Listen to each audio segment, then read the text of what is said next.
Hello, Math 1. This lesson is going to be on section 4.3, which is midpoints.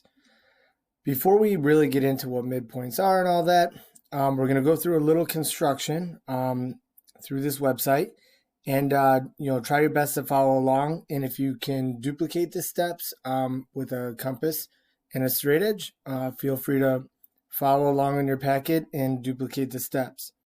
So if we're given a line segment here, right? So as you can see, we're starting with segment PQ. What they're going to do is they're going to take a compass and they're going to extend it, right? They're going to extend it a little beyond halfway point, right? So you have the sharp point here, the pencil here. What they're going to do is they're going to mark an arc above and an arc below, keeping the same width, right? They're not going to change the width, so they kept the compass at the same width. They're going to duplicate it from the other end point. Then they're going to take a straight edge, right? They're going to basically mark the intersection of those two arcs, and the intersection of these two arcs, and they're going to use a straight edge to connect them. What you notice here is point J ends up being in the middle. And what you get out of this is segment PJ is congruent to segment JQ. Okay, so when we look at this, right, if you follow the directions, they made an arc above here, two arcs here, constructed that line, but then found this point C, right? And if you measure AC, right, and you measure BC, what you would notice is that AC would be congruent to BC. And what could we give, what name could we give this point? We would say that point is the midpoint. Oh, let me write that a little neater.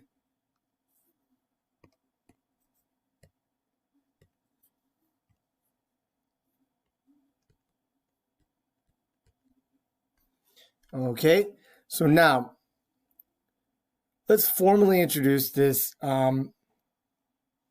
definition, which is a midpoint. And a midpoint is a point that divides a segment into two congruent segments. So as soon as I'm told I'm given midpoint, if I have a segment and I basically plot a midpoint, what I get is two congruent segments out of each other. And remember, if two segments are congruent, you have to understand that their measures are equal. Okay? So right away, if we look at example 1, true or false, is AB congruent to BC? So if I look, AB is 1, 2, 3 units long. BC is 1, 2, 3 units long. Since they have the same measure, yes, 3 is equal to 3, so they are congruent. Now, next one. Is BC congruent to DE?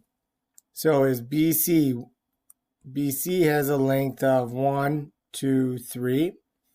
DE has a length of 2. Is 3 equal to 2? No. Therefore, they are not congruent.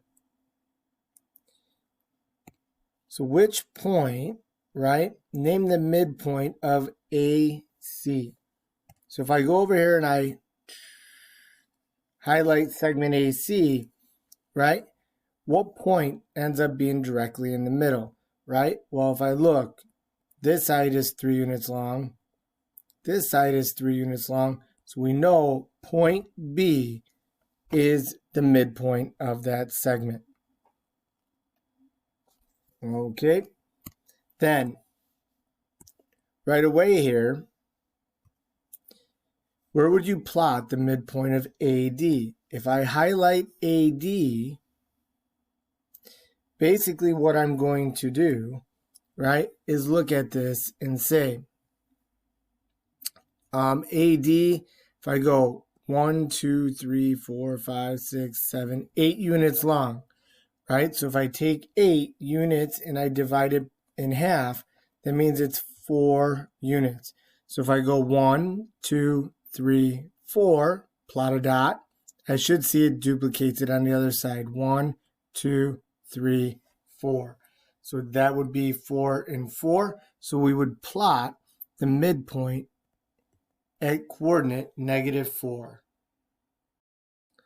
So in example 2, we're given M is the midpoint of AB, right?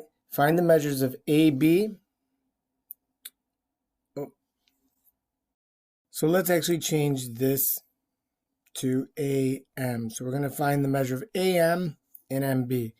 Well, think about this. If AB is 26 and M is a halfway point, right?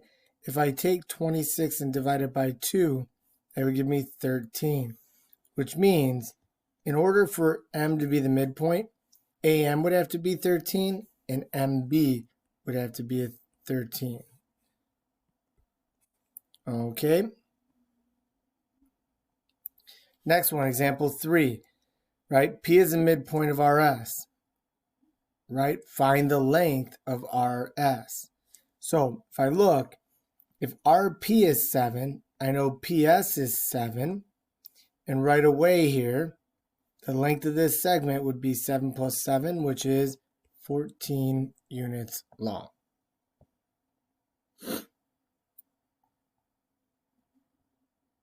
Okay. Now, example 4.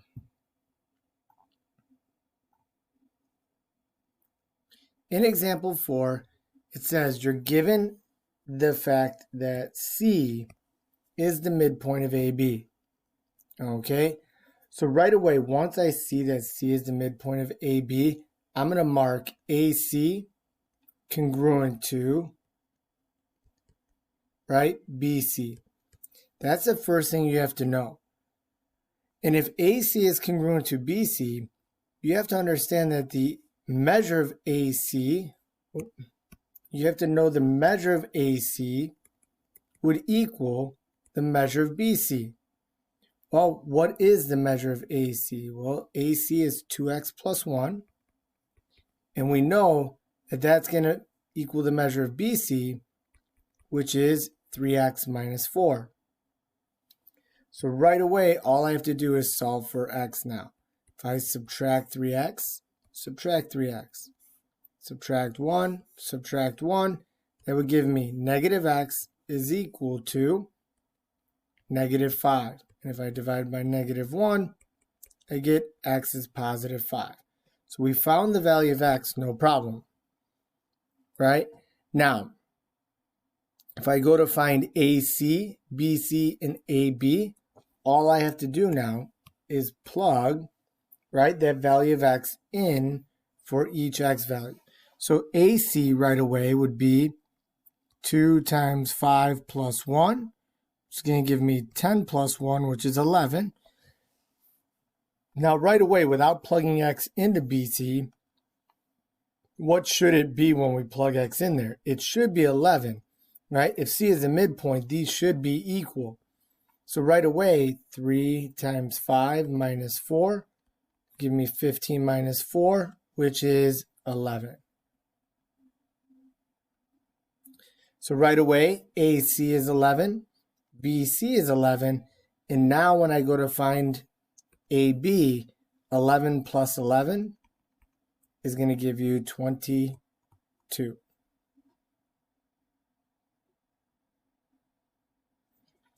Now, the next vocabulary word is a segment bisector, right?